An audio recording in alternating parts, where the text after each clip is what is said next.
அன்பு நண்பர்களே, அனைவருக்கும் அன்னை சமையல் உமாவின் அன்பான வணக்கங்கள்.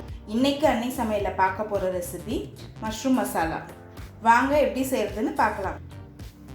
கடாயில் தேவையான அளவு எண்ணெய், முதல்ல 1 டீஸ்பூன் சோம்பு,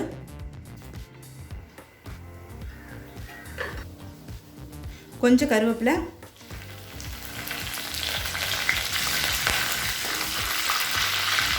அடுத்தது 2 பெரிய வெங்காயத்தை சேர்த்துக்கலாம்.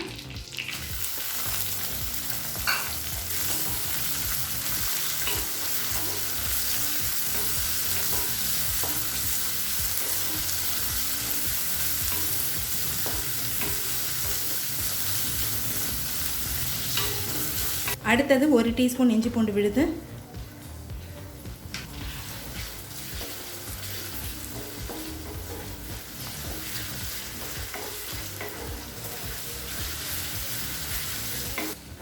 தேவையான அளவு உப்பு,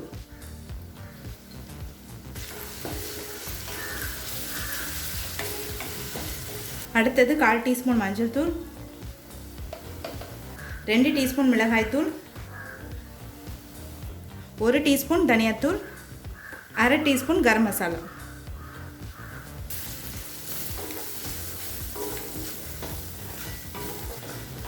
ஒரு நிமிஷம் வரைக்கும் நல்லா வதக்கிக்கலாங்க.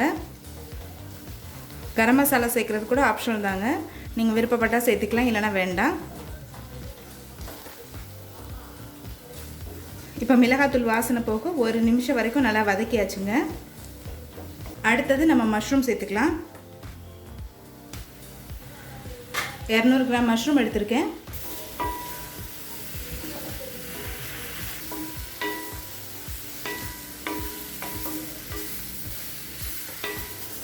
நல்லா 1 நிமிஷம் வரைக்கும் வதக்கிக்கலாம்.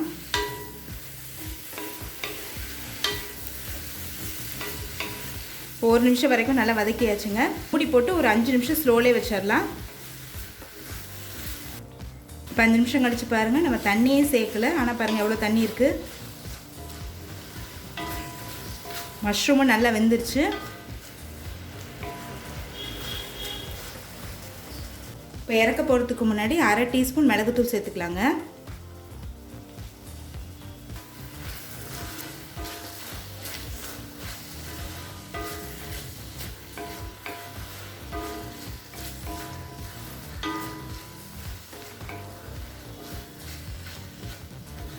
கொஞ்சம் கொத்தமல்லி சேர்த்துக்கலாம். இப்போ மஷ்ரூம் மசாலா ரெடி ஆகிடுச்சுங்க, நம்ம சர்வ் பண்ணிடலாம். இப்போ சுவையான மஷ்ரூம் மசாலாவும் ரெடி ஆகிடுச்சு. ரெசிபியை ட்ரை பண்ணி பாருங்கள், கண்டிப்பாக உங்களுக்கே பிடிக்கும். ரெசிபி பிடிச்சிருந்ததுன்னா வீடியோவை லைக் பண்ணுங்கள், கமெண்ட் பண்ணுங்கள், ஷேர் பண்ணுங்கள். இது வரைக்கும் அன்னை சமையல் சேனலை சப்ஸ்கிரைப் பண்ணலைன்னா சப்ஸ்கிரைப் பண்ணுங்கள். தேங்க்யூ.